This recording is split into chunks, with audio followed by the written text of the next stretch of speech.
Irmãos, só avisando vocês, para você que não fez a reserva do seu livro, O Grande Engano Final, ah, dá tempo de você fazer, tá?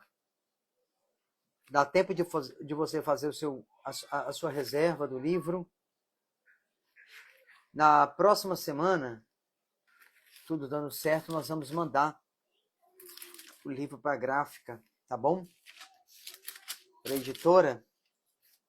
É um dos livros, assim... Deixa eu falar algo para vocês aqui. Eu estava relendo hoje de novo, eu estou debruçado nesse livro. Faz bastante tempo. E a gente tem ido dormir aí 2 horas, 3 horas, 4 horas da manhã, meditando, queridos, lendo. Porque, irmãos, quando eu pego um negócio para poder fazer, enquanto eu não vejo o resultado daquilo, eu não paro. E assim, e uma coisa, presta atenção aqui, uma coisa é você vir, por exemplo, e dar uma aula. Uma coisa é você falar, uma coisa é você gravar um vídeo, pregar. Outra coisa é você pensar um livro para que o encadeamento dele seja perfeito. Entende ou não? Então, assim, nós estamos debruçados nesse projeto e eu tenho certeza que vai valer muito a pena, tá? Vai valer muito a pena. E aí, cada dia eu leio um pouco, reviso, leio um pouco, reviso, leio, penso, paro, penso, paro, penso, paro e penso de novo, paro de novo, penso de novo, para poder conseguir chegar em um consenso bíblico daquilo que a Bíblia está dizendo. Por quê? O cuidado que nós estamos tendo com essa obra é muito grande. É muito grande. Porque quando você vai estudar alguns assuntos, principalmente assunto escatológico, irmão, existe muita teoria, existe muita conspiração, teorias conspiratórias, e como vocês me acompanham aqui, vocês sabem disso, eu não sigo visões conspiratórias, tá? Não sigo visões conspiratórias. Pastor, mas o assunto tal é um assunto conspiratório. Não. Teorias conspiratórias é uma coisa. Agora, a Bíblia diz que os reis da terra conspiram contra Deus e seu ungido. Então, conspiração é um fato. Agora, teoria conspiratória é outra coisa, tá? E nós trabalhamos com aquilo que a Bíblia nos dá sustentabilidade. O que a Bíblia não sustenta, o que fatos externos que são sólidos não sustenta, aí a gente prefere descartar, tá bom, gente? Então a gente está tendo esse cuidado nessa obra, assim como eu gravo os vídeos aqui também, eu tenho muito esse cuidado. E aí posso falar uma coisa para vocês, gente? Olha aqui, falar um negócio para vocês aqui. Vai falando de onde vocês estão aí, gente, nos acompanhando aí. Falar um negócio para vocês aqui, ó. O nosso próximo vídeo aqui da série, que nós vamos gravar para vocês aqui, nós entramos num acordo aqui com os irmãos aqui da live, que a gente não vai dar sequência no assunto sobre como que aconteceu. Olha a Casa do Pão lá da Suíça, Deus abençoe. Ô, gente, eu tenho uma aluna minha aqui, do curso de teologia, ela está indo para Portugal. Ela está indo para Portugal no final do mês. Aí o que acontece? Tem uns irmãos do Portugal que queriam comprar o livro. E aí eu falei com ela ontem na aula, eu vou ver os irmãos do Portugal que quiserem comprar o livro, eu vou ver se a irmã leva. Acho que vai facilitar aí para os irmãos de Portugal, os irmãos de Lisboa, que estavam querendo comprar o livro, tá, pessoal? O livro Grande Engano não vai dar, mas o livro que é Adoração dá para enviar, tá bom? Agora, deixa eu falar um negócio para vocês aqui. Nós vamos gravar aqui, nós não vamos gravar mais vídeos falando sobre como aconteceu o que a Bíblia diz, né? O que a Bíblia diz sobre a relação entre anjos e humanos. Como que isso é possível? Como foi possível? A Bíblia fala. A Bíblia fala o que aconteceu, tá? A Bíblia dá detalhes sobre isso. Só que eu já gravei um vídeo aqui.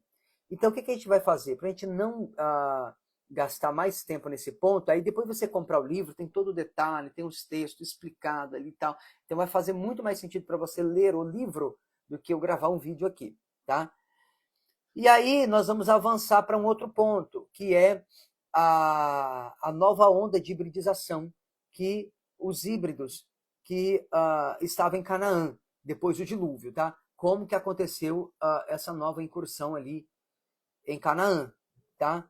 E aí, é interessante, por quê? Porque eu tô com material para poder gravar, ideia para poder gravar, e aí eu tava revisando hoje, lendo, aí eu parei, pensei, e aí, o que acontece? Eu vou ter que mexer, eu tava lendo um texto hoje, e aí, irmãos, me veio um negócio na cabeça. Me veio um negócio na cabeça. Aí eu parei, pensei. Irmãos, você sabe quando o negócio assim encaixa feito uma luva? Bufa, cara, a peça que estava faltando. Você entende assim, ó? A peça que estava faltando para você desvendar e entender o maior mistério dos híbridos em Canaã. E aí, irmãos, eu coloquei isso no livro também. Eu estava assim, falei, meu Deus do céu. E, claro, a gente já tem toda a ideia, mas, irmão, eu falo para você que a libertação começa quando você lê um texto e você fala, cara, entendi. Entendi. Quando você lê um texto e você fala, entendi isso aqui, você está no processo de libertação. Isso é libertação. A libertação começa na vida do crente. O crente começa a ser liberto cada vez que ele lê um texto e o texto faz sentido para ele. E encaixa assim. É aí que começa o processo de libertação. E aí eu estou entendendo, irmão, que eu estou começando a ser liberto. Os demônios estão saindo e estou começando a ser liberto. Então toda vez que você lê um texto e o texto fez sentido para você, você está um passo mais próximo da libertação. Entendeu? É aqui que o crente está liberto aí, tá? Então, irmão, vai ser maravilhoso. Ainda bem que eu não cheguei a gravar antes o vídeo, por quê? Porque senão eu teria que gravar outros vídeos e aí a gente ia levar mais tempo ali para poder tocar em outros pontos ali. Então, o que é que eu estou pensando? Sobre esse ponto, eu vou gravar um vídeo, ou 2 no máximo, aqui na série, tá? E a gente vai avançar. Senão Jesus vai voltar, nós vamos estar nessa série aqui ainda.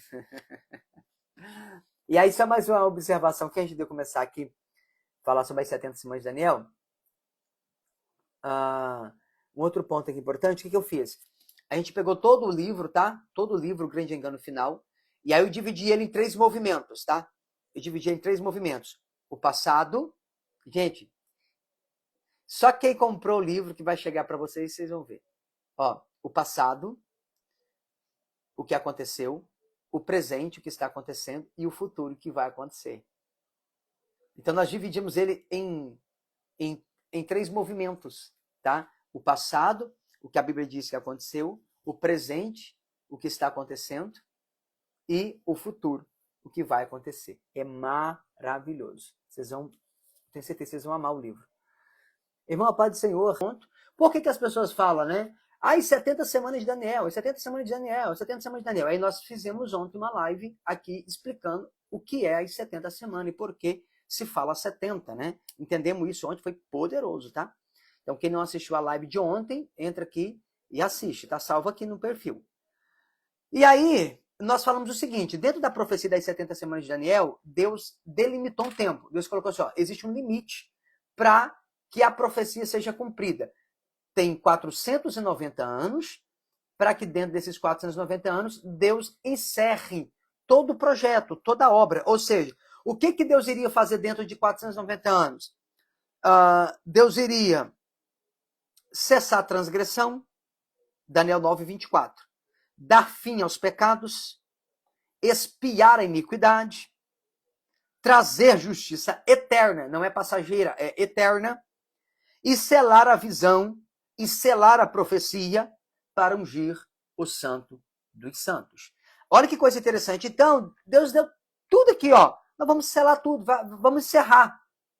O meu plano para a terra se encerra. Esse é o projeto, tá? Pastor, tenta entrar mais cedo ou deixa sempre gravado. Nós que moramos fora, não dá para acompanhar.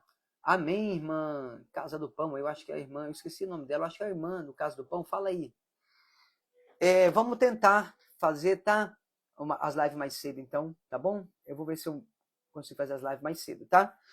A live, gente, eu sempre tô deixando salva, tá, pessoal? Então, a live de ontem ficou salva aqui quando a gente começou a falar sobre as 70 semanas de Daniel, tá?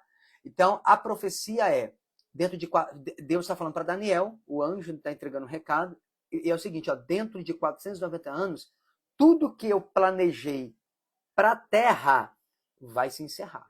Vai se encerrar. Esse mesmo, pastora Robênia, Deus abençoe, tá? Então, tudo que Deus projetou para a terra vai se encerrar em 490 anos. Essa é a profecia. Gente, dá like aí pro Instagram entender que a gente está ao vivo aqui, ó. Manda um foguinho, alguma coisa aí. E daí você dando como o pessoal lá do TikTok fala, dá o tec-tec, né? Que daí a rede social entende que tem gente aqui, tá bom? E aí ele manda para outras pessoas assistirem. E é o que acontece. Então, a profecia dentro de 490 anos, nós vamos encerrar todo o plano que eu tenho com a Terra. Essa é a profecia, né? E aí, o texto, Daniel 9:25, diz assim, gente, ó. Sabe e entende, desde a saída da ordem para restaurar e para edificar essa cidade, até o Messias, o príncipe, haverá 7 semanas. E 62 semanas, as ruas e o muro se edificarão, mas em tempos angustiosos. Então, o texto começa dizendo, sabe e entende. Ou seja, é importante dizer isso, porque os que sabem podem não entender. Então, ele está dizendo assim, ó, sabe e entende, porque nem todos que sabem entendem. Por exemplo, tem muita gente que sabe um monte de coisa da Bíblia, mas não entende nada. Tem um monte de gente aí, irmão, vocês vão ver aí, o pessoal no comentário vem dando uma de louco pra cima de nós aqui. Aí ele sabe. Tem um monte de guru aí na internet que sabe, mas não entende. Ele sabe falar de um monte de assunto da Bíblia. Até memorizou os textos. Eles sabem, mas não entendem. Para entender, é só com o espírito por trás da letra, irmão. E aí, o texto prossegue, né? Desde a saída da ordem para restaurar e para edificar Jerusalém.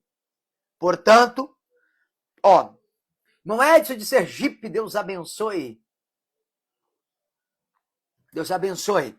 Então vamos lá. Desde a saída da ordem para restaurar e para edificar Jerusalém. O versículo mostra o momento em que se inicia a contagem das 70 semanas. Ou seja, qual que é o momento que vai iniciar a contagem das semanas? Desde a saída da ordem para restaurar e para edificar Jerusalém. Então, Daniel, ele foi transportado para a Babilônia. E nesse verso, ele ainda está no começo da sua jornada lá no cativeiro. Naquele tempo, a situação de Jerusalém não estava nada boa, pois essa cidade estava totalmente destruída, deserta, e os templos estavam em ruínas. Então, o templo em Jerusalém, a cidade de Jerusalém, está um caos, está em ruína. O povo de Israel, pela profecia de Jeremias, ficaria 70 anos no cativeiro babilônico, e o rei da Babilônia, daquele tempo, seria deposto para que o novo rei assumisse. Esse novo rei criaria um decreto para libertar o povo de Israel, como nós podemos ver no texto de Esdras. Vamos abrir aí, se alguém quiser, tiver com a Bíblia, né? Mas vamos ler aqui, Esdras, capítulo 7. Quiser anotar, pessoal? Ó, se vocês quiserem comentando também os versículos, aqui eu falo a referência, vocês podem ir anotando aí, ou comentando os versículos, tá? Eu li aqui o Daniel 9:25, e aí vou ler agora para vocês Esdras, capítulo 7, verso de número 13. Esdras 7:13, que diz assim, ó. Então, o texto de Daniel 9:25 diz que desde a saída da ordem para restaurar e para edificar, tá? Para restaurar e para edificar Jerusalém.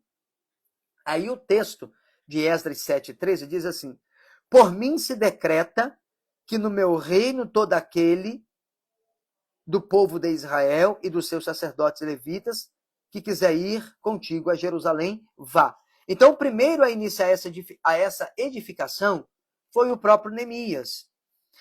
E a primeira coisa que Neemias fez ao chegar foi reedificar os muros de Jerusalém. Quem começa esse processo de reedificação da cidade santa é o próprio Neemias. E aí ele chega e começa ali pelos muros. E aí é aquela história, o que aconteceu no decorrer de 52 dias. Então, dentro de 52 dias, ele vai edificar ali. Só que, dentro desse processo, por mais curto que seja, de 52 dias, teve muita resistência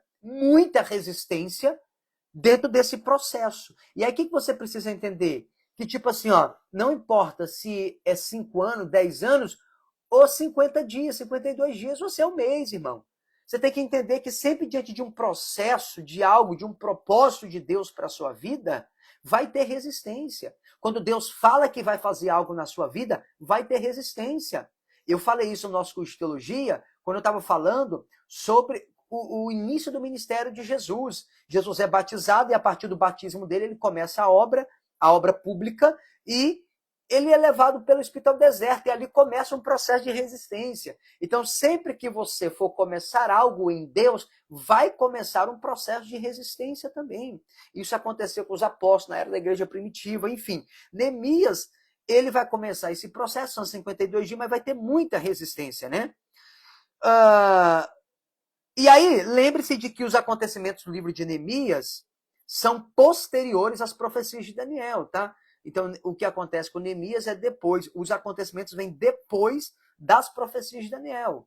Então, os fatos narrados em Neemias são acontecimentos posteriores. Quando ele recebe a ordem para reedificar Jerusalém, ele recebe sua liberação para a missão. Sendo assim, é nesse momento que a contagem das 70 semanas, ou os 490 anos, se inicia. Então, quando é que começa a contagem das 70 semanas de Daniel? A contagem começa na saída para edificar Jerusalém. Então, essa ordem aconteceu quando Daniel estava no primeiro ano do reinado de Dario. Então, Daniel tem a profecia, só que a contagem das semanas começam quando Neemias vai para edificar ou reedificar Jerusalém, ali os muros de Jerusalém, tá? Então, Daniel, essa ordem acontece quando Daniel estava no primeiro ano de Dario, que é o filho de Assuero. E a concretização dessa ordem ocorreu no tempo de Neemias, que é o mesmo rei Artaxerxes, tá? Neemias capítulo 2, verso 1, diz assim: Sucedeu, pois, nos dias de Nissan, no ano 20º do rei Artaxerxes, que estava posto vinho diante dele, e eu peguei o vinho e o dei. Porém, eu nunca estive triste diante dele. E o rei me disse: Por que está triste o teu rosto? Pois não estás doente? Não é isto, senão tristeza de coração. Então temi sobremaneira. Então, Neemias, como um copeiro do rei ali, ele temeu diante da pergunta do rei. Porque um funcionário ele não podia estar triste na presença do rei ali, né? E se isso acontecesse, se alguém chegasse triste na presença do rei, o rei podia mandar matar ele, irmão. Podia mandar matar. Uma sentença, então você não podia chegar triste, mas Neemias chegou. Verso 3 diz assim, ó, Neemias capítulo 2, verso 3. E disse ao rei, né? O que nós lemos agora, né? Nós acabamos de ler aqui o texto sobre a oração, e aí que você vê como é que Deus está nessa live, irmão. Vai dando glória aí. E disse ao rei, viva o rei para sempre. Como não estaria triste o meu rosto, estando a cidade, o lugar do sepulcro de meus pais, assolada e tendo sido consumidas as suas portas a fogo? E o rei me disse, que me pedes agora? Então orei ao Deus dos céus e disse ao rei, se é do agrado do rei, e se o teu servo é aceito em tua presença, eu peço-te que me envies ajudar a cidade dos sepulcros de meus pais, para que eu a reedifique. Então o rei me disse, estando a rainha sentada junto a ele, quando durará a tua viagem e quando voltarás? E aprouve ao rei enviar-me, apontando-lhe eu um certo tempo. Disse mais ao rei, se ao rei parece bem, dê-me cartas para os governadores da além do rio, para que me permitam passar até que chegue a Judá. Como também uma carta para Asaf, guarda da floresta do rei, para que me dê madeira para cobrir as portas do passo da casa, para o muro da cidade e para a casa em que eu houver de entrar. E o rei me deu, segundo a boa mão de Deus sobre mim. Então a mão de Deus estava sobre Neemias. Por isso que o rei vai liberar a carta, vai liberar por quê? Porque Deus estava com ele, tá? E aqui fica claro, no momento em que o rei assina o decreto permitindo que Neemias vá ajudar a reedificar a cidade, o relógio de Deus começa a contar. Então, assim, ó, sempre que você vê, que você ler o texto de Neemias aqui, ou ver alguém pregando sobre esse assunto, você vai lembrar, é nesse momento que o Neemias, que o rei ali, né, o rei dá o decreto, o rei assinou o decreto para Neemias ir, nesse momento começa a contagem no relógio de Deus. O relógio de Deus, das 70 semanas de Daniel, começa quando Neemias sai para reedificar Jerusalém. Tá conseguindo pegar, pessoal? E aí, para quem não entendeu sobre as 70 semanas, assiste a aula de ontem que vai pegar os detalhes, tá? E aí, o rei aqui assina o decreto para Neemias ir, e Daniel 9:25 diz, sabe e entende, desde a saída da ordem para restaurar e para edificar a Jerusalém até o Messias, o príncipe. Haverá 7 semanas e 62 semanas, e as ruas e os muros se reedificarão, mas em tempos angustiosos. Então, começou, o relógio de Deus começa a contar as 70 semanas aqui, quando Neemias sai. A primeira fase da contagem, ela é dividida em duas partes. Ela inicia-se com a saída da ordem. Então, presta atenção, pessoal. Presta atenção. A primeira fase, ela começa, ela é dividida em duas partes, mas ela inicia-se com a saída da ordem. Então, Neemias recebe o decreto ali, saiu. E ela vai terminar com Jesus Cristo, tá? Ela começa em Neemias, mas ela encerra com Jesus. Então, 7 semanas, 49 anos. 62 semanas, 434 anos. Agora, presta atenção, pessoal. Por que precisamos fazer essa divisão? Porque uma parte das semanas é dedicada exclusivamente para a reconstrução do templo. E a gente precisa falar um pouquinho sobre isso aqui, para vocês conseguirem entender, tá? Só para vocês conseguirem entender que ela é dividida em duas partes. De novo. A primeira fase da contagem é dividida em duas partes. Ela inicia-se com a saída da ordem e ela termina com o Messias, com Jesus Cristo. Só que nesse intervalo, nesse período, uma parte dessas semanas é dedicada para a reconstrução do templo. Vamos ler Ageu, capítulo 1. Ageu, capítulo 1, versículo de número 3 a seguir, tá? Quanto tempo levou para a reconstrução do templo? O total da reconstrução do templo foi de 49 anos. 49 anos. Destes 49 anos, 46 foram gastos em trabalho. 46, dos 49 anos para a reconstrução, 46 foram gastos no trabalho. Quando o povo chegou a Jerusalém, começou a construir as suas próprias casas e abandonou o templo. Por causa disso, Deus levanta o profeta, que é o Ageu aqui, e vai exortar o povo. Já que os israelitas estavam deixando a casa de Deus em ruínas e focando na casa deles. O povo ficou parado por volta de 3 anos. Tá? Então, 46 anos foram gastos em trabalho. 3 anos, eles ficaram parados, tá? Cumprindo assim a profecia. Se eles tivessem dedicado à construção do templo sem cessar, ela não se concretizaria, a profecia não se concretizaria. Por quê? Porque afirmava que seriam 7 semanas dedicadas à reconstrução do templo, ou seja, 46. Como o povo ficou 3 anos parado, essa obra demorou 49. Tá? Então eles pararam por 3 anos, porque 7 semanas de anos dá 49. Eles trabalharam por 46, só que teve 3 anos de pausa. O que cumpre a profecia dos 49 anos. Tá? E Ageu 1 diz assim: veio, pois, a palavra do Senhor por intermédio do profeta Ageu, dizendo: porventura é para vós tempo de habitardes nas vossas casas forradas, enquanto esta casa fica deserta? Ora, pois assim diz o Senhor dos Exércitos: considerai os vossos caminhos, semeais muito e recolheis pouco, comeis, porém não vos fartais, bebeis, porém não vos saciais, vestivos, porém ninguém se aquece, e o que recebe salário recebe no saquetel furado. Assim diz o Senhor dos Exércitos: considerai os vossos caminhos, subi ao monte, e trazei madeira, e edificai a casa, e dela me agradarei, e serei glorificado, diz o Senhor. E esperastes o muito, mas eis que veio a ser pouco, e esse pouco, quando o trouxerdes para casa, eu dissipei com um sopro. Por que causa? Disse o Senhor dos Exércitos: por causa da minha casa, que está deserta, enquanto cada um de vós corre a sua própria casa. Então o povo está se preocupando com a casa deles, está esquecendo da casa de Deus.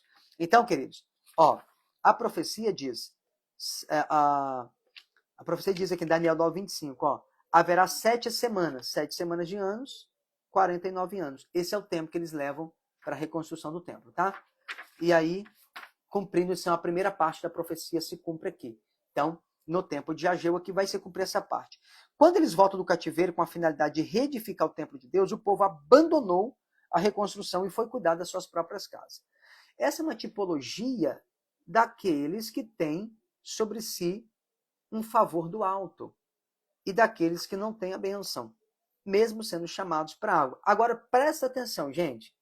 Depois da reconstrução do templo, isso aqui é importante, que durou 49 anos, após mais 434 anos, veio o Messias, veio o Cristo. Vocês estão conseguindo pegar, pessoal? Vamos recapitular aqui. Daniel solta a profecia ali, o anjo entrega para ele a profecia, 490 anos tem que passar. Quando é que começa a contagem? A contagem começa quando o decreto do rei é liberado para Neemias ir para reedificar os muros, tá bom? Então, soltou o decreto, começa, o relógio começa, tá? E aí a profecia vai falar, gente, sobre 7 semanas, que é 49 anos, e 62 semanas, mais 434 anos, tá? O templo, a reconstrução do templo vai levar 49 anos, 46 de trabalho e 3 anos de pausa ali. Dentro desse intervalo, eles pararam por 3 anos ali. E aí, assim, eles concluíram. Tá. E aí o que a gente tem que observar aqui?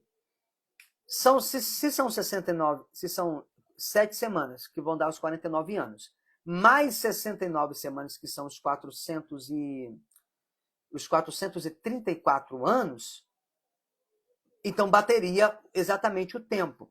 Só que após os 49 anos da construção do templo, da reconstrução do templo, após esse período, mais 434 anos ali, vem o Messias. Vem o Messias. Eu quero saber se vocês entenderam essa parte, gente, antes de eu avançar aqui. Pensa aí na glória da segunda casa, lá do Ageu, da reconstrução do templo. Pensa lá. 49 anos. Depois desses 49 anos, mais 434 anos vem Jesus. Tá? Mas eu vou falar mais sobre isso. Vamos lá. E assim conclui-se, então, as 69 semanas, faltando, então, apenas uma semana se completar as 70 semanas de Daniel. 49 mais 62. 49 mais 62, tá? Vai dar os 483 anos, né? E aí, 434 mais 49, 483, certo? E aí, falta só a última semana para poder se cumprir, tá bom? A última semana para poder se cumprir. Ruiós, Rafa, poxa, cheguei agora. Resume aí, pastor, por gentileza. Estamos falando das 70 semanas de Daniel, tá? Nós estamos ainda explicando aqui quando é que iniciou as 70 semanas de Daniel. Tá bom, irmão? Quando que se começou ali. E aí estou dizendo que começou com a saída da ordem, como diz Daniel 9:25, a saída da ordem começa em Neemias. E aí a profecia diz, ela divide em duas partes aqui, né?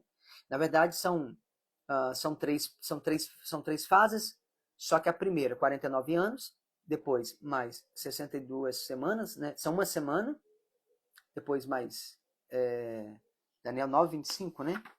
Peraí. Haverá 7 semanas, né? É que eu falei ontem que a gente tira o semana só para falar anos, tá? Então, seria 7 semanas, mais 62 semanas e mais a última semana. Então, essas 7 semanas são 49 anos. As 62 semanas são 434 anos. E, juntando os 49 anos, que é uma semana, mais 62 semanas, que são 434 anos, juntando as duas, vai dar 483 anos. Só que a profecia é 490 anos. Então, cumprindo-se aqui a profecia da reconstrução do templo, de 49 anos, e após esse cumprimento, passa-se mais 434 anos, vai dar 483 anos. Né? E aí é aqui que Jesus vem. Tá? É aí Jesus vem. E aí faltou uma semana para se cumprir. Aí nós vamos falar por quê. O propósito é falar por que a gente sempre se fala. Porque a gente fala tanto, né? Ah, falta 7 anos finais, 7 anos finais, 7 anos finais. Só que ninguém para explicar como que funciona o passo a passo. Aí a gente está explicando aqui, tá? Então, quando a ordem de restauração acontece, a reedificação começa. E após 49 anos termina a reedificação. O templo é inaugurado. E após 434 anos, vem o Messias, para que tudo seja concluído após a manifestação dele. Porque a profecia, pessoal, só recapitulando aqui, a profecia passa 49 anos, depois que o templo for reconstruído, porque tem que ser construído, vai passar mais 434 anos. Aí, foi 483 anos, o Messias vem. O Messias veio, 7 anos depois, Deus finaliza todo o plano de Deus com a terra. Tudo que Deus tinha para a terra, o plano dele original se encerra. É aqui que se encerra. É aqui que se encerra. Então, a profecia tem que cumprir em 490 anos. Você entender? É por isso que a Daniel, o anjo dá para ele o passo a passo. Por quê? Porque Deus limitou um tempo. Dentro de 490 anos eu cumpro tudo e o que eu projetei para a terra vai se encerrar. Após meu filho vir, ele vai ser morto e assim que ele for morto, ele ressuscita e a gente encerra tudo, tá? Então o que falta para que Deus cumpra toda a profecia são só os 7 anos. Por quê? 49 anos se cumpriu com a reconstrução, 434 anos após a reconstrução, o Messias veio, faltando só 7 anos para se cumprir. Oi. Não, pai, tá dando aula agora. Tá, depois. Vamos lá, gente. Sendo assim, podemos afirmar que ainda não acabou. Por quê? Porque são 490 anos. E só se cumpriu 483. Isso acontece porque Deus parou a contagem. Deus parou a contagem no Messias. Em Jesus parou a contagem. Ele para a contagem para estabelecer 7 períodos. E esse período está suspenso agora, tá, pessoal? E aí, nós vamos tocar no assunto aqui. Por quê? Quando ele para esse período, de certa forma, que está suspenso agora, esse período não faz parte da contagem. O período que está suspenso não faz parte da contagem. Tá bom? Já que não tem a ver com o povo judeu. Ou seja, os judeus ficaram do lado de fora por um tempo. Então, por que esse tempo não conta? Esse tempo não conta. Lembra que eu falei ontem? Para vocês entenderem isso aqui, vocês vão ter que depois assistir a aula de ontem, onde eu explico. O povo de Deus é o povo judeu. A profecia gira em torno de Israel e dos judeus. Eu falei sobre isso ontem. Então, para que você entenda a profecia, você tem que olhar para Israel. Não tem como, porque tudo vai girar em torno de Israel. Consegue entender? Em torno dos judeus. O que não vai girar em torno dos judeus não se conta na profecia dos 490 anos. Vocês conseguiram pegar, pessoal? Vamos lá. Eu vou continuar a leitura aqui de Daniel 9, aí vocês vão ver.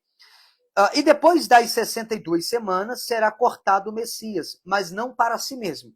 E o povo do príncipe que há de vir destruirá a cidade, o santuário, e o seu fim será como uma inundação, e até o fim haverá guerra, e são determinadas as assolações. O que significa o Messias ser cortado?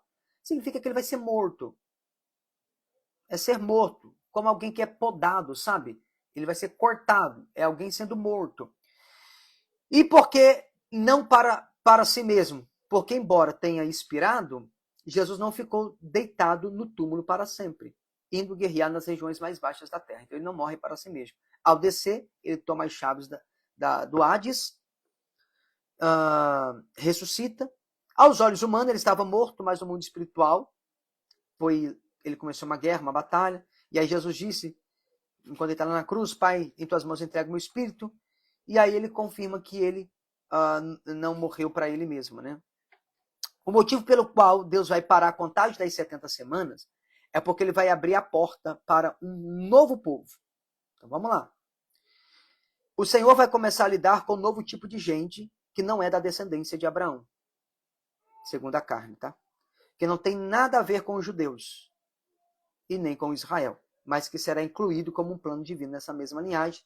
E que povo é esse? Esse povo é a igreja. E aqui eu vou ter que dar uma pausa para poder a gente recapitular, que eu quero tocar num ponto com você aqui que é extremamente importante, senão você não vai entender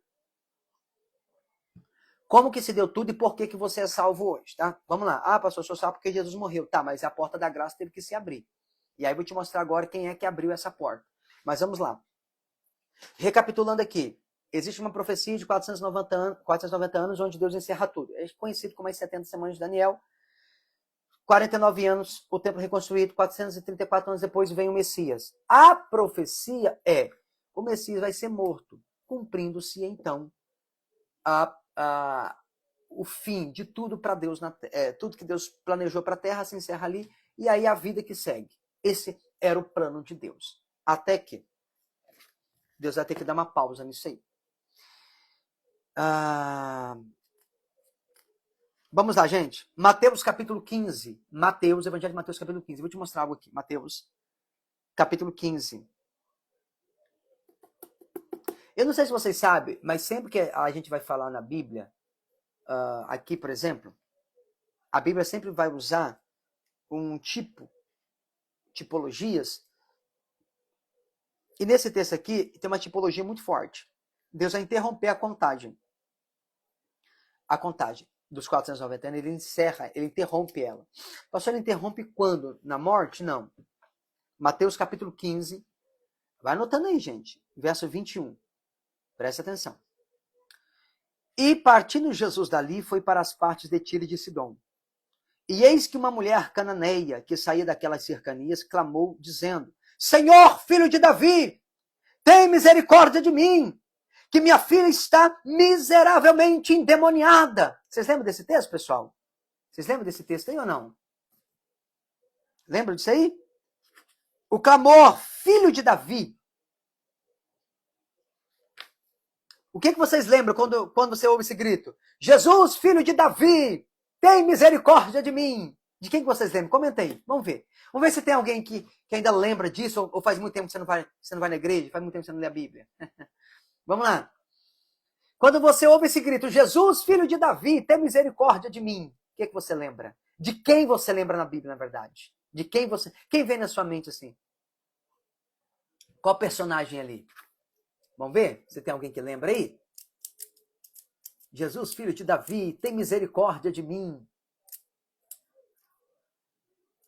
Vamos ver. Ninguém lembra? Ô, Jesus. Tem crente aí, meu Deus do céu. Tem alguém que lembra. Jesus, filho de Davi, tem misericórdia de mim. O cego Bartimeu. Do cego, gente. O cego. Pastora Melissa, obrigado. É do cego aí. O cego Bartimeu. Marlones, obrigado. Ademir, obrigado. Gente, é o cego Bartimeu. Isso aí, Marlones. O Bartimeu. Então, esse grito era muito famoso. Esse grito era muito conhecido. Jesus, filho de Davi, tem misericórdia de mim. Jerônimo, faz 10 anos que não leio a Bíblia, pastor. Oh, meu Deus do céu, é o pastor Jerônimo. Ô, pastorzão. Mas que bom que o senhor está aqui, pastor. Que alegria, tá? Deus abençoe o senhor fortemente e firmemente, tá? Então, Jesus foi lá para as bandas de Tiro e Sidom, e aí, de repente, uma mulher gritando atrás dele, Jesus, filho de Davi, tem misericórdia de mim. Né? E aí vocês já lembraram aí que eu não vou ler o texto, tá, gente? Lá em Marcos, capítulo 10, depois vocês veem lá, do verso 46 ao 52 ali, tá a narrativa ali do filho de Timeu, ali o cego Bartimeu, tá? Agora, o cego não andou atrás de Jesus. Sim ou não? O cego não saiu atrás de Jesus gritando, Jesus! Ele é cego. Jesus, filho de Davi, tem misericórdia de mim. Não, ele ficou parado. Ele estava parado. Ele não saiu gritando atrás de Jesus. Não é verdade? Vocês concordam? Ele tá parado. E aí ele percebe, né? Ele ouve o barulho ali, ele percebe que Jesus estava por ali. Aí ele começa a gritar. Ele começa a gritar, mas ele está parado. Ele está à beira do caminho, está parado. Ele não sai correndo atrás de Jesus. Diferente da mulher, que ela sai atrás de Jesus gritando o mesmo grito do Bartimeu. O mesmo grito. Aí, existe uma linha teológica que diz, gente, que essa mulher gritou atrás de Jesus por 3 dias. Jesus, filho de Davi, tem misericórdia de mim. Jesus, filho de Davi, tem misericórdia de mim. Ela gritando atrás dele. O cego Bartimeu ficou parado lá. E aí o povo que estava no redor mandava o cego se calar, com a mulher não fazia o mesmo, pois o seu clamor não era mal visto, né? O cego era tido como um mendigo desprezível. Ao cego, Cristo perguntou, o que queres que eu te faça? Então o cego está parado, ele não sai gritando atrás de Jesus, e ele grita, Jesus, filho de Davi, tem misericórdia de mim. Então, Jesus olha para o cego e fala para ele, o que você quer que eu te faça? E a mulher vem e grita as mesmas palavras do cego Bartimeu, a mesmíssima palavra. Senhor, filho de Davi, tem misericórdia de mim. Mas para a mulher, Jesus não fala nada. Ele simplesmente a ignora. Ela está gritando atrás dele e Jesus ignora ela. O cego não foi atrás dele, mas Jesus pegou, parou e foi perguntar o que ele queria que Jesus fizesse. O cego, embora fosse mendigo e estivesse em uma situação deplorável, ele era judeu. A mulher, ela era cirofenícia. E todas as profecias se direcionavam para os judeus, inclusive a promessa de Jesus. Jesus não estava respondendo à mulher simplesmente porque ela não era judia, apesar de o seu grito ser o mesmo. Jesus, filho de Davi, tem misericórdia de mim. Ela está gritando o mesmo grito do cego Bartimeu, mas Jesus ignora ela. Por quê, pastor? E aí por que esse clamor? Porque há uma profecia dizendo que o trono de Davi é eterno e que Deus levantaria alguém para ocupá-lo, o qual precisa ser um descendente de Davi. Por isso que eles gritam Jesus, filho de Davi, Senhor, filho de Davi. Porque há uma promessa que alguém ocuparia o trono de Davi, alguém eterno ocuparia esse trono. Então, quando tanto a mulher quanto o cego grita Jesus, filho de Davi, é como se eles dissessem, você é um pretendente ao trono de Davi. Você pode ser o rei dos judeus. E você é um pretendente. E para o cego, isso faz todo sentido. Porque ele é judeu. Então, para o cego gritar ali, faz muito sentido. Mas para a mulher, não. Ela sabia da profecia, porque ela ouviu alguém dizer. Mas, muito provavelmente, alguém contou para ela. Muito provavelmente, alguém contou para ela que esse cego, tá? Não estou falando que é assim, tá, gente? Eu estou só inferindo, tá? Alguém contou para ela que esse cego gritou e ali recebeu um milagre. Recebeu um milagre. E ela vai gritar as mesmas palavras. As mesmíssimas palavras. Meu Deus do céu. As mesmíssimas palavras. E aí essa mulher que vai ficar correndo atrás de Jesus uns 3 dias, porque sua filha estava endemoniada, mas ela não ouviu de Jesus nenhuma resposta. Gente, que coisa doida, né? Que coisa doida. Sheila Nunes, nossa, que bom te ouvir ao vivo. Amém. Que maravilha, Sheila. Bem-vinda, tá? Muito bom te ter aqui. Estamos falando sobre as profecias das 70 semanas de Daniel, tá? E aí, essa mulher grita atrás de Jesus por 3 dias, Jesus não para respondê-la. O cego gritou, à beira do caminho, Jesus parou para respondê-la, né? Agora, alguém pode dizer, mas Jesus não respondeu ela porque Jesus estava provando a fé dessa mulher. Gente, mas Jesus ele não estava provando a fé dela. Jesus não estava provando a fé dela. para poder ver se ela perseverava. Não era isso. Pastor, ela estava gritando, Jesus não respondia, e ele não respondia para testar a fé dela. Não é isso. Não é isso. O texto revela o motivo, tá? Não é para testar a fé dela, tá bom? Ele estava sendo obediente. Pastor, por que Jesus não para responder aquela mulher? Ele não para responder aquela mulher porque Jesus é obediente. Obediente. Obediente. E aí eu vou te falar uma coisa aqui. Para você obedecer a Deus, irmão, você vai ter que desagradar algumas pessoas, tá? Sempre que você decidir ser obediente a Deus, você vai desagradar muita gente. Muita gente. E você tem que estar pronto para isso, tá? Então Jesus não estava provando a fé daquela mulher, que isso fique claro. Jesus estava sendo obediente ao Pai que enviou ele. O Pai enviou ele e ele era obediente. Pastor, como assim? Ser obediente nem sempre vai te fazer bonzinho à vista das pessoas, aos olhos das pessoas, tá? Haverá muitos momentos em que você vai precisar escolher entre ser bonzinho aos olhos das pessoas e entre obedecer a Deus. Você decide. Ou você é bonzinho para as pessoas ficarem ali, ai, você é tão bonzinho, ai, você é tão bebelô, pelucinho, ou você obedece a Deus. Às vezes não dá, irmão, para ser bonzinho e obediente a Deus ao mesmo tempo, tá? Mas Jesus, ele vai continuar sendo obediente, tá? E por que ele não atendia a mulher? Ainda em Mateus, capítulo 15, verso 23, diz assim, ó. Mas ele não lhe respondeu palavra. E os seus discípulos, chegando ao pé dele, rogaram-lhe, dizendo, despede-a, gritando que vem atrás de nós. Ou seja, essa mulher já está gritando atrás de nós faz um tempão. Está ficando desagradável, Jesus. Se o senhor não vai parar para responder ela, pelo menos manda ela embora, porque o negócio está ficando chato. Você não vai responder ela? Então, manda ela embora. Porque é o tempão que essa mulher está gritando aí. E o senhor não responde uma palavra para ela. Olha o texto. Mas ele não lhe respondeu palavra. Jesus ficou simplesmente em silêncio. Simplesmente quieto na situação. Ela gritando aqui, ó. E ele ignorando ela. Por quê? Porque ele era obediente. Obediente. O verso 24 diz assim, ó. E aí, antes de eu ler o verso 24, deixa eu dar uma palavra para você. Deixa eu dar uma palavra para você. O texto do 24 começa dizendo assim, ó. E ele respondendo disse. Só que Jesus, ele só vai parar para responder porque os discípulos entraram no meio, irmão. Ou seja, aqui você consegue perceber a importância de um discípulo na vida de um crente? A importância de um discípulo na vida de um crente.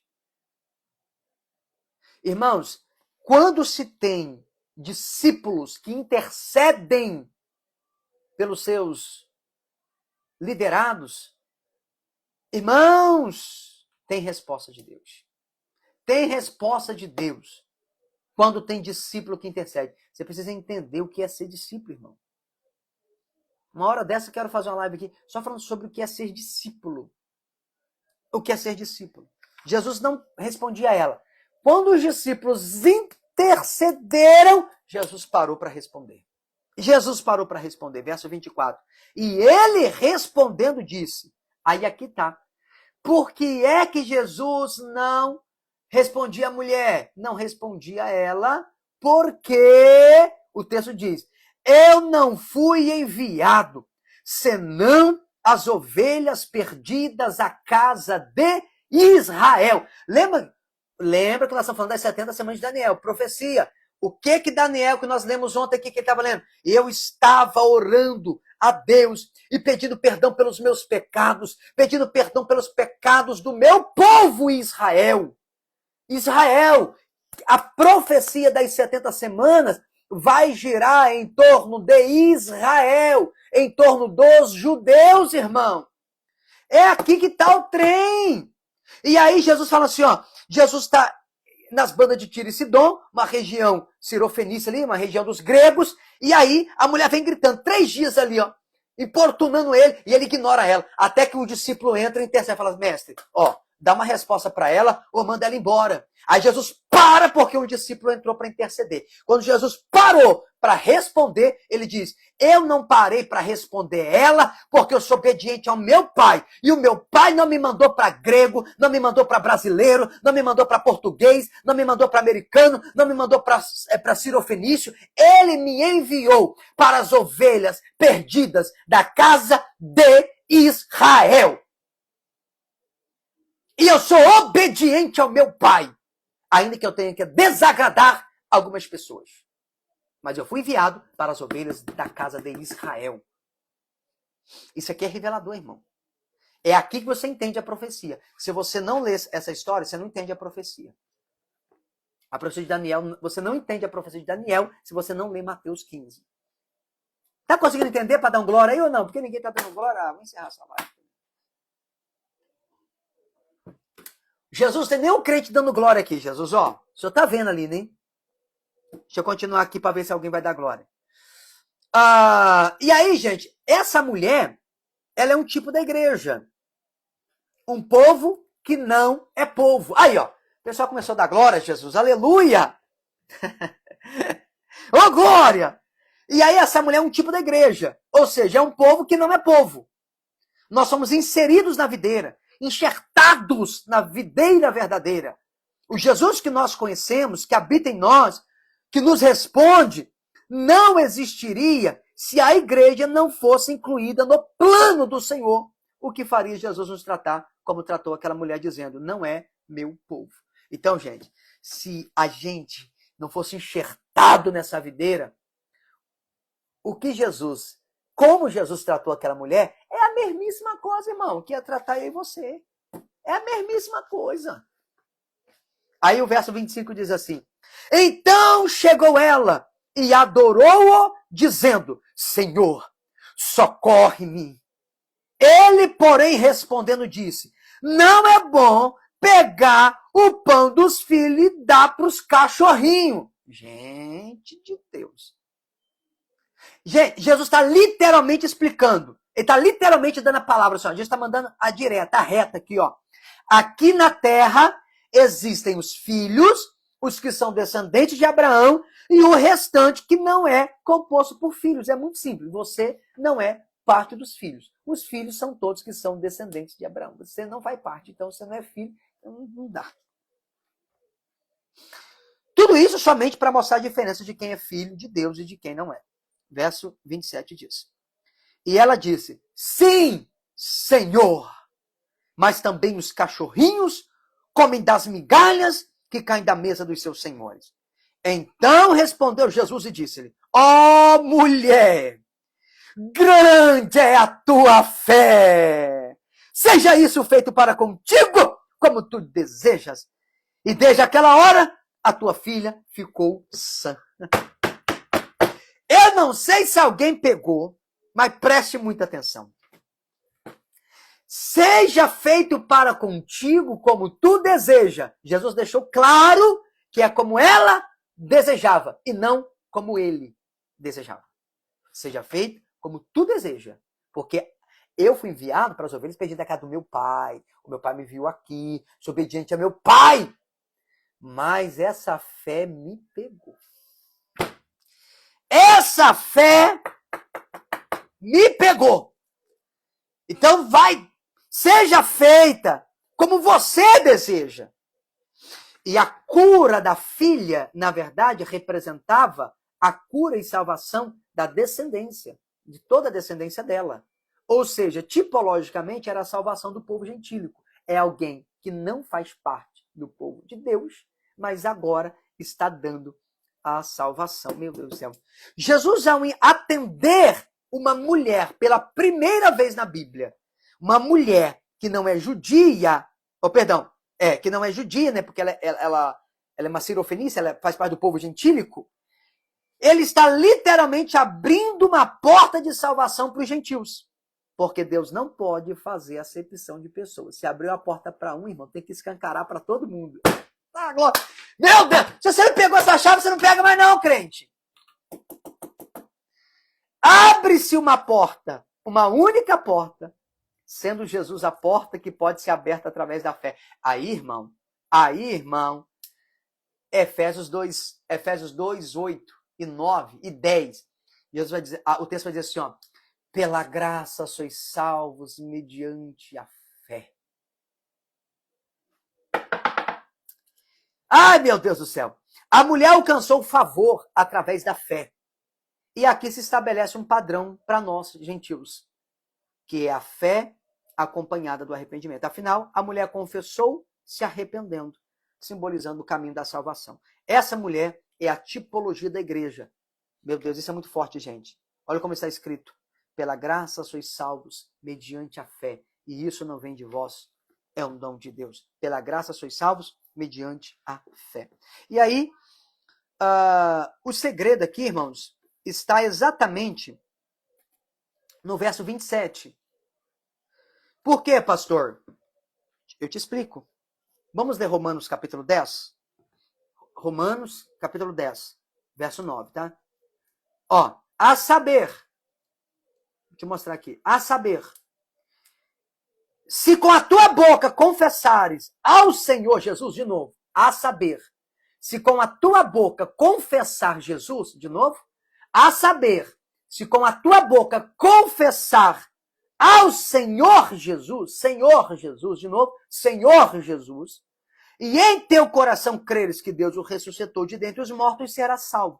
Visto que com o coração se crê para a justiça e com a boca se confessa para a salvação. De novo, a saber, se com a tua boca confessares ao Senhor Jesus, aquela mulher, no capítulo 15, verso 27, diz assim, ó, e ela disse, sim, Senhor. O que ela disse? Sim, Senhor. Ela confessou Jesus como Senhor.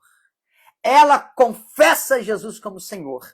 E aí, Jesus olha e diz, ó mulher, grande é a tua fé. Então, primeiro ponto, para mim ser salvo, eu tenho que confessar Jesus como Senhor. Ela foi a primeira pessoa, o primeiro gentil, a primeira pessoa gentílica, que não era judeu, a confessar Jesus como Senhor. E aí, como que se revela o desfecho? Ela confessa ele como Senhor e Jesus diz, a tua fé é grande, hein? Grande é a tua fé. E a Bíblia diz, pela graça sois salvos mediante a fé.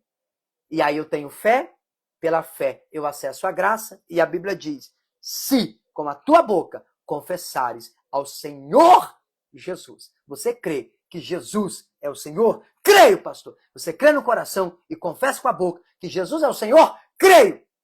Você é salvo. Você é salvo. Tá, glória! Então, essa mulher, gente, aqui, eu vou encerrar a live nesse ponto aqui, tá? E aqui, então, o que aconteceu agora, aqui, resumindo? Agora vai entrar um novo povo na história. E porque Jesus abriu a porta da salvação para essa mulher, ele parou para atender uma mulher que não era judeu, que não fazia parte do povo gentil. O que acontece? Deus olha do céu e fala, meu filho parou para responder alguém que não é da casa de Israel. Olha lá, ó. Abriu a porta para aquela mulher gentil. E aí? Como que eu faço agora, ué?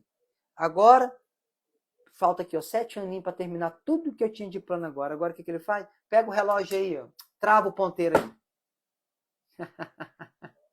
Trava o ponteiro aí. Quantos anos falta, senhor? Falta 7 anos, mas você vai ter que travar agora o ponteiro aí, ué. Não vai dar para cumprir agora os 7 anos, não, porque ele abriu a porta lá para um povo que nem é judeu entrar. Agora tem que esperar todo mundo entrar agora, ué. Depois todo mundo entrar lá e a gente volta a contagem do relógio novo. Vocês pegaram, gente? Então essa mulher foi a responsável por abrir a porta da graça para mim e para você entrar, irmão. Irmão, é ela. Uma mulher que nem aparece o nome dela, porque ela é o tipo da igreja. Ela é o tipo da igreja, por isso não aparece o nome dela aqui. A mulher, a irmã fulana, não aparece o nome, porque ela é o tipo da igreja. E aí, para ficando claro para nós, que a igreja é todo aquele que está em Jesus, irmão. Igreja não é a Assembleia de Deus, não é universal. Não é a igreja aqui onde eu congrego, não é a placa de onde eu congrego, Palácio de Deus. Não, irmão. Não é a Deus e Amor. Não. A igreja de Cristo é composta por membros, aqueles que creem em Jesus. E todos que creem em Jesus se tornam igreja. Todo membro que está reunido em comunhão vira igreja. Por isso que o nome não aparece, né? Mas a mulher é o tipo da igreja. Essa mulher abriu a porta da graça. E aí, agora nós entramos. É nesse momento que o ponteiro do relógio para. Por quê? Porque se ele abriu a porta da graça para um entrar, ele fala, cara, se eu não abrir para os outros, eu vou ser injusto. E eu não faço acepção de pessoas. Deus não faz acepção de pessoas. Para salvar, ele não faz acepção de pessoas. E aí ele trava o ponteiro do relógio. E aí o ponteiro está travado, a profecia suspende, e aí já se vai 2000 anos. E aí, nesse processo, é que nós estamos inseridos. É o que a gente chama de hiato. É o tempo entre as 483 semanas que se cumpriu, como expliquei para vocês. Aí era para cumprir os 7 anos finais. Não deu, porque a mulher entrou na cena aqui, entrou na área. Aí ela entrou, e assim que ela entrou, o ponteiro do relógio trava, a porta da graça se abre e a profecia se suspende. É um processo de hiato, é um tempo. Só que, na próxima live, eu vou falar com vocês a respeito desse período da graça. Porque quando o período da graça se fechar, aí a contagem volta de novo. E aí, irmãos, é nesse momento que acontece, o ponteiro volta exatamente com o arrebatamento. O ponteiro volta com o arrebatamento, tá? Eu sei que tem gente...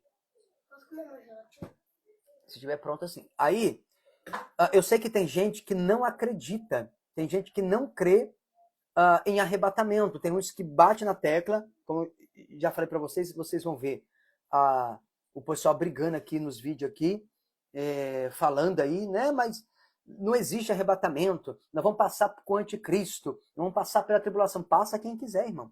Passa quem quiser. Mas para a profecia cumprir do jeito que está escrito, tem que ter o arrebatamento. O arrebatamento tem que acontecer para disparar o relógio.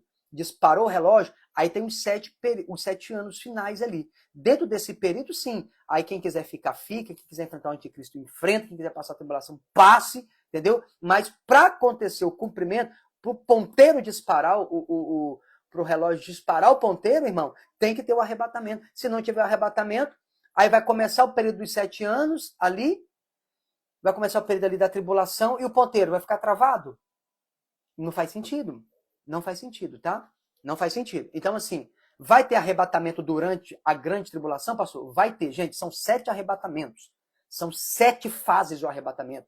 Existe um arrebatamento que acontece antes, tem um arrebatamento que acontece no meio, tem um arrebatamento que acontece em seguida, tem outro que acontece depois, até o final do Armagedon, até a guerra final, tem arrebatamento acontecendo. Só que a gente tem que separar os textos bonitinhos ali, para você entender, para você ter Cara, agora faz sentido para mim. Amém ou amém? Eu creio que quem acompanhou a live aqui desde o começo, eu tenho certeza que agora começou a fazer sentido para você, tá bom? Tenho certeza que agora começou a fazer sentido para você. Essa questão das 70 semanas, que às vezes tanto tempo falando, o pessoal falando, né? E aí, se não tiver feito sentido, eu vou salvar essa live aqui. Você pode deixar sua pergunta aqui nos comentários, ou se quiser fazer o comentário aqui na live também, a gente responde agora. E nós vamos tentando elucidar e trazer clareza sobre esse assunto o máximo que a gente puder, tá, gente? Irmã Rose, shalom, shalom, Deus abençoe. Pastor Maxwell, o que é o azeite que as 5 prudentes levavam? Isso aí dá uma live, irmã Vani, isso aí dá uma live só falando sobre o azeite aqui, tá? E é muito poderoso. E tem um outro detalhe aqui, irmã Vani. A gente falando aqui sobre arrebatamento aqui, ó. Presta atenção, gente, ó. Só que, presta atenção, só nas 10 virgens, só com as 10 virgens, nós já temos 2 arrebatamentos aqui. 2 arrebatamentos, que são 2 ressurreições. Só que, tá? Por quê? A parábola que as 10 virgens aqui, gente, todas elas estão mortas. Estão falando de grupos de pessoas que morreram. Grupos de pessoas que morreram. Não é um crente que está vigiando e o outro que não está vigiando. Não é isso. São crentes que morreram. Crentes que morreram. E não precisa muito para entender isso, irmão. Não precisa muito. Não precisa muito. É só você ler o que elas fizeram. Como elas estavam. As 10 virgens ainda que sim, que era prudente, todas elas tinham dormido. Dormido. Quem é que dorme? Quando um crente morre, ó, a irmã Maria acabou de dormir no Senhor. A palavra dormir na Bíblia, sempre, você vai ler o contexto, sempre vai apontar para crentes que morreram, porque a palavra morte, quando o crente morre, a palavra morte não se aplica a ele. Por quê? Porque o crente está em Jesus. E todo aquele que está em Jesus, o pecado não pode lhe tocar. Não pode lhe tocar, tá? Ainda que nós continuamos pecando nessa vida, mas sobre nós já está, ó, eu estou em Jesus. Eu não vivo mais para o pecado.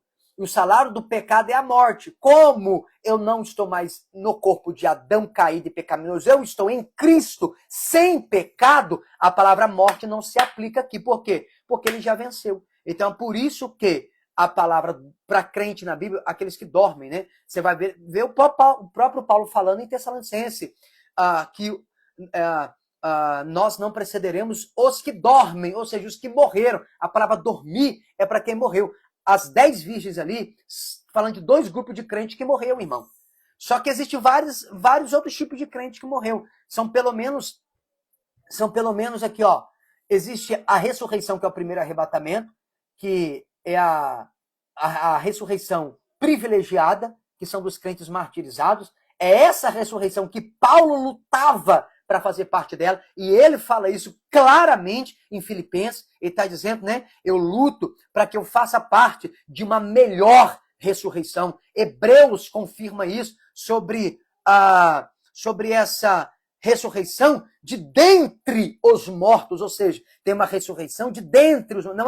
Não é a ressurreição dos mortos, é uma ressurreição de dentre os mortos. Esse é o primeiro arrebatamento.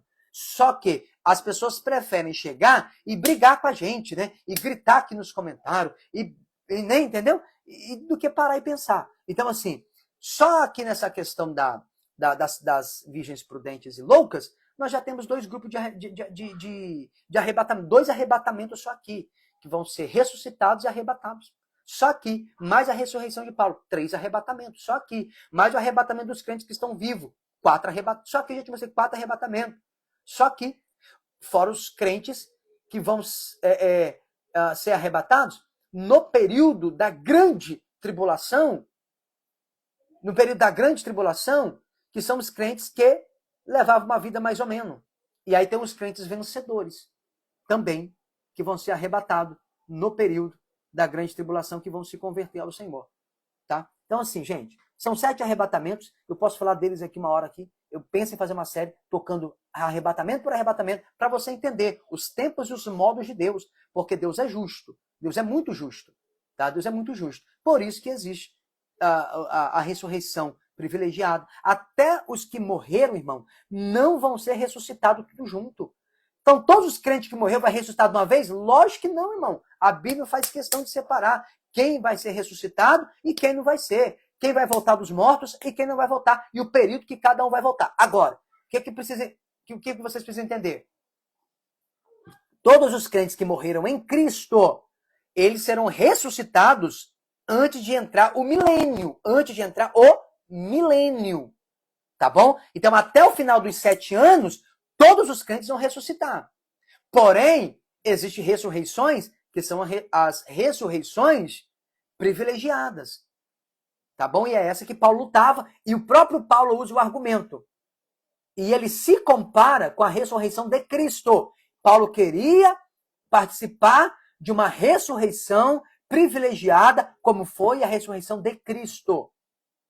Eu vou fazer uma série aqui falando sobre isso, tá? Eu escrevi um livro sobre o arrebatamento, irmão, só que eu não lancei ele, não. Faltou algum...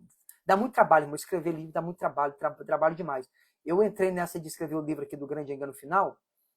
Irmão, estou virando madrugada aqui, focado, estudando, pensando, lendo, meditando, para finalizar esse livro no ápice da excelência, assim, ó. Mas dá muito trabalho, tá? Dá muito trabalho para tratar desses assuntos, né? Assuntos assim mais complexos e profundos, né?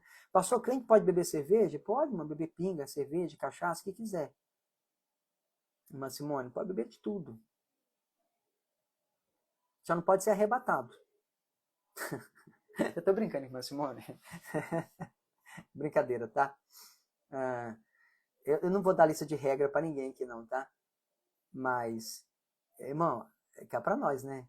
O crente ainda tem vontade de beber, irmão? É pro mundo, né? É melhor pro mundo. Amém ou não amém? É o que eu sempre falo. O que eu sempre falo para vocês aqui? O que eu sempre falo para vocês aqui? O que Jesus espera de mim não é abrir mão daquilo que é pecado, é abrir mão daquilo que não é pecado, irmão. Entendeu? É abrir mão do que não é pecado. Por exemplo, é pecado eu ficar na minha casa assistindo Netflix? Não é pecado eu ficar em casa deitado na minha cama, dormindo. Não é pecado. Mas entre eu ficar em casa dormindo, assistindo o filme, e entre ir para a igreja cultuar, entre eu ir fazer um evangelismo, entre eu ir visitar um irmão, entendeu? Entre eu ficar em casa e ir fazer a obra de Deus, o que Deus espera de mim? Não é pecado eu ficar em casa, mas Ele espera que eu vá, que eu responda a tudo que Ele fez por mim. Entendeu? Então Ele deu a vida por mim. Então Ele... fala uma coisa para vocês aqui, irmão. Fala uma coisa para vocês aqui. Eu estava preparando a palavra de célula essa semana, eu estava falando sobre nós somos devedores, tá? O próprio Paulo fala, eu sou devedor. A Bíblia diz que nós podemos pagar tudo, menos o amor. Nós somos devedores de amor. Então, assim como Deus nos amou, nós devemos amar. Então, existe uma dívida, irmão, que é impagável. Nós devemos amar as pessoas. E eu só provo que amo a Jesus amando gente. Eu só provo que sirvo a Jesus servindo pessoas. Entende ou não? Então, o que Jesus espera de mim? Ele não espera que eu abra mão, por exemplo, vamos lá, adultério. Vamos lá, tem coisa mais pesada? Não existe coisa mais pesada, mas vamos lá, adultério. Eu sei que isso é pecado. Sim ou não? Eu sei que isso é pecado. Ele não espera que eu abra mão disso porque isso já é natural. Eu sou crente e eu já vou abrir mão disso. Porque crente não faz isso. Não. Crente em Jesus, não. Os que dizem crente e não são crente, faz. Agora, ele não espera que eu abra mão disso, porque isso eu já sei que tenho que abrir mão. Ele espera que eu abra mão daquilo que não é pecado, entre eu ficar na minha casa assistindo filme ou ir fazer a obra com ele. Eu já ouvi falar que não, como já ouvi falar que sim. Eu tenho dúvidas. Essa questão de beber cerveja, de beber vinho, isso aí deveria ser vencido no começo da nossa fé, é o que eu estou falando aqui. Mas eu vou te dar só um exemplo aqui, irmã Simone. Vou te dar só um exemplo aqui, ó. Vou te dar só um exemplo aqui. Aí você coloca na balança, tá?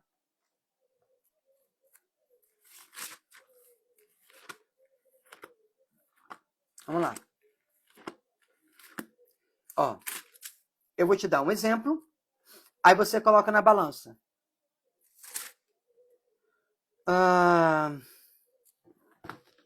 Deixa eu pegar aqui a minha BTX. Acho que ela...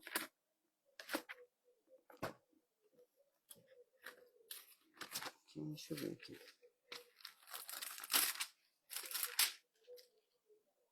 Ó, eu vou ler um texto e aí vocês coloquem na balança. Vamos lá. Levítico diz... Mas deixa eu ler aqui primeiro. Vamos lá. Lucas capítulo 1, tá? Verso 13 diz assim, mas o anjo lhe disse, não temas, Zacarias, porque foi ouvida a tua oração, e tua mulher Isabel te dará à luz um filho e chamarás seu nome João. Aqui na minha Bíblia está Elizabeth, tá? E a tua mulher Elizabeth. Mas enfim, é Isabel. E terás gozo e alegria, e muitos se regozijarão por seu nascimento, porque será grande diante do Senhor. Olha aqui, ó. Não beberá vinho, nem licor, e será cheio do Espírito Santo. Então vamos lá. E aí, irmã Simone, cada um coloca na balança. A profecia é, ele não vai beber vinho e nem licor. Tudo que tem álcool. Não vai beber. Por que não? Porque ele será cheio do Espírito Santo. E aí você decide, ou você bebe cerveja e vinho, ou seja cheio do Espírito Santo. Os dois não dá. Os dois não dá. Você precisa decidir. Ou ser cheio do Espírito Santo, ou beber cerveja e vinho. Tá bom? Todas as pessoas, aqui em Campo Grande, a maioria dos pastores das Assembleias de Deus, principalmente, bebe vinho. Eu fico no meio dos pastores aqui do conselho, eu sei. Eu ouço os pastores aqui, os pastores do conselho. A maioria deles são cachaceiros, irmão. A maioria, cachaceiro. Não dá para ser cachaceiro e cheio do Espírito Santo ao mesmo tempo. É impossível. Levítico diz que sacerdote não deve colocar vinho na tua boca. Estatuto perpétuo. Beber vinho, ser cachaceiro, não é para crente, irmão. Ó, pastor, mas eu não sou sacerdote. Então vamos rasgar a página de Pedro, que diz, vós sois a nação santa, o povo adquirido, o sacerdócio. Não tem um texto lá que diz? Vós sois a nação santa, o povo adquirido, o sacerdócio real. Vamos rasgar. Vamos rasgar Apocalipse 5 que diz, Deus vos constituiu para ser reis e sacerdotes. É estatuto perpétuo. Se você faz parte da nação santa, do povo adquirido, do sacerdócio real, você faz parte do sacerdócio. Então é estatuto perpétuo para quem é sacerdote. Nós nos tornamos sacerdotes em Cristo Jesus. Tá bom?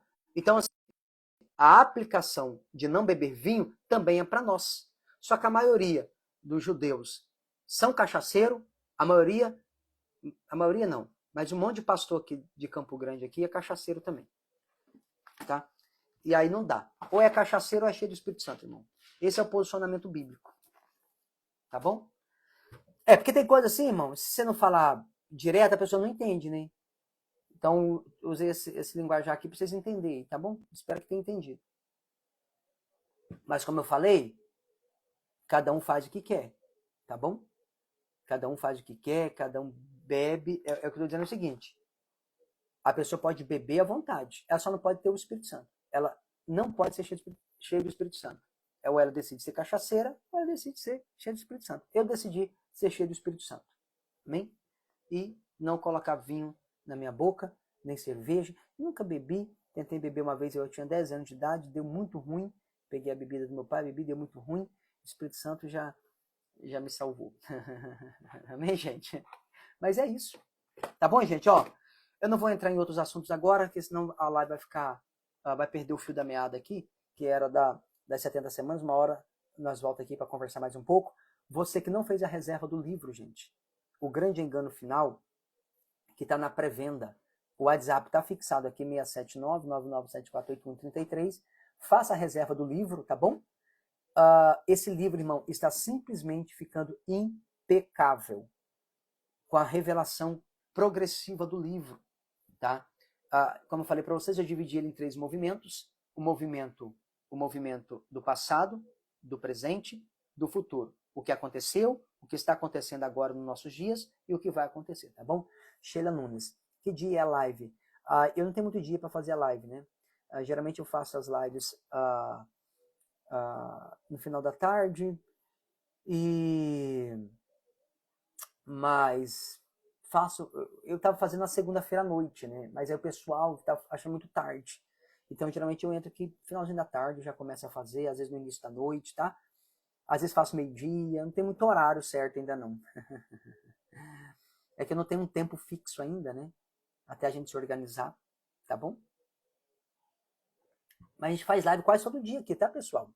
Quase todo dia, tá? É toda sexta? Não, não é toda sexta, mas, por exemplo, hoje eu tinha agenda, eu ia pregar hoje.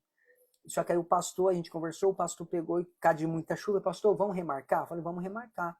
Aí nós remarcamos a agenda de hoje, e aí eu peguei e entrei aqui para poder fazer a live. Eu estava até me arrumando até coloquei a calça social, já ia me aprontar já.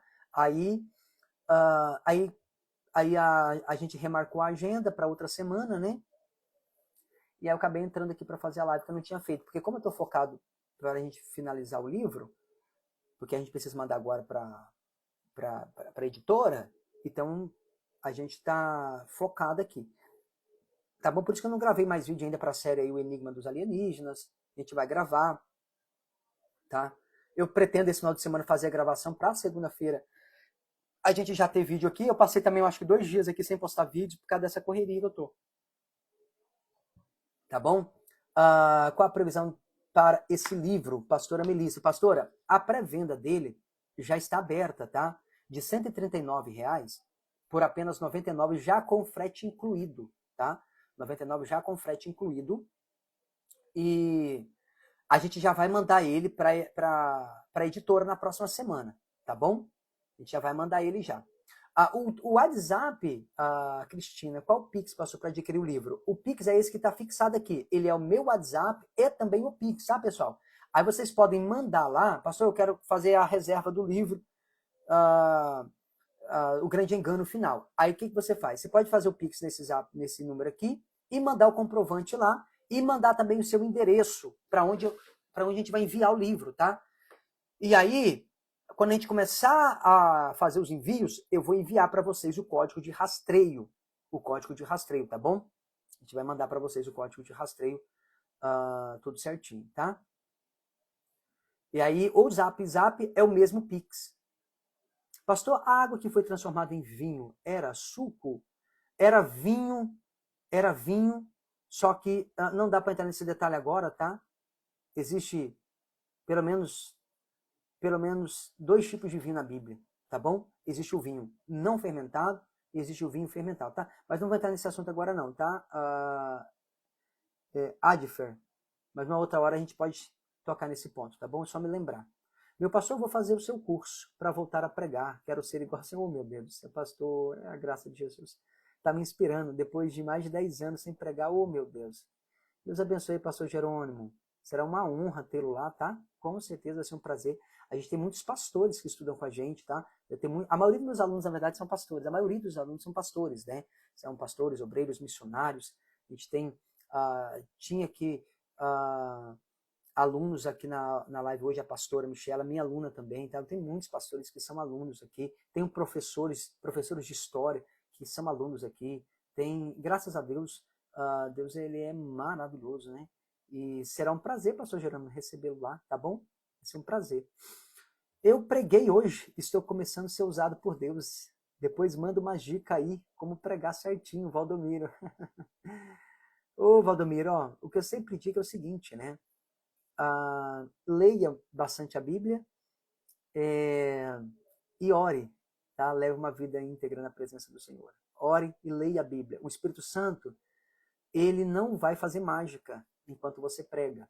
A Bíblia diz assim, ó, o Espírito Santo vos fará lembrar de tudo que o Filho lhe disse. De tudo que Jesus disse, ele vos fará lembrar. Ou seja, tem gente que fala, eu não preciso ler a Bíblia não, abra aqui o Espírito Santo.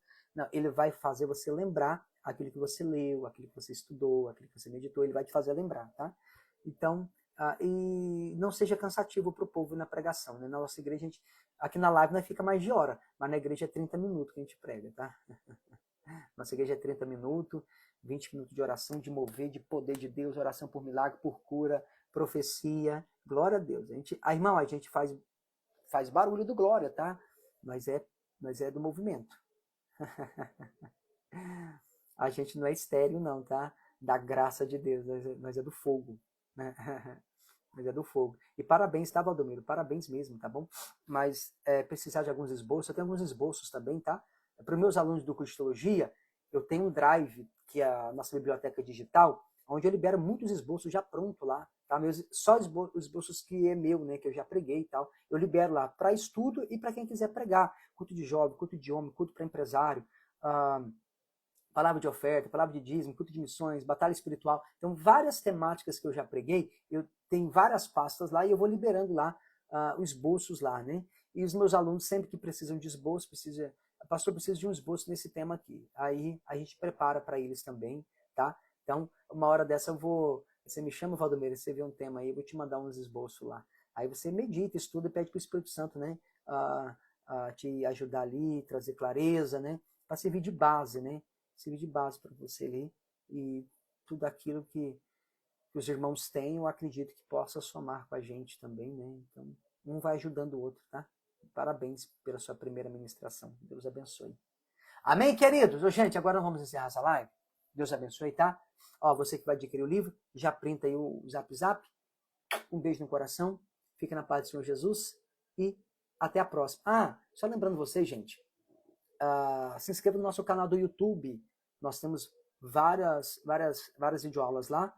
Eu estou liberando de graça lá o seminário do O Mistério da Queda de Lúcifer, que é poderosíssimo, tá? É maravilhoso. E nós vamos fazer lá também, já temos 2 aulas lá, né? Possivelmente amanhã eu vou gravar a 3ª aula sobre vida após a morte, tá bom? Vida após a morte. E aí, vocês, estando lá inscrito no YouTube, vai poder assistir as aulas lá. Tá, gente? Fica na paz do Senhor. Shalom, shalom. E até a próxima, se Deus quiser.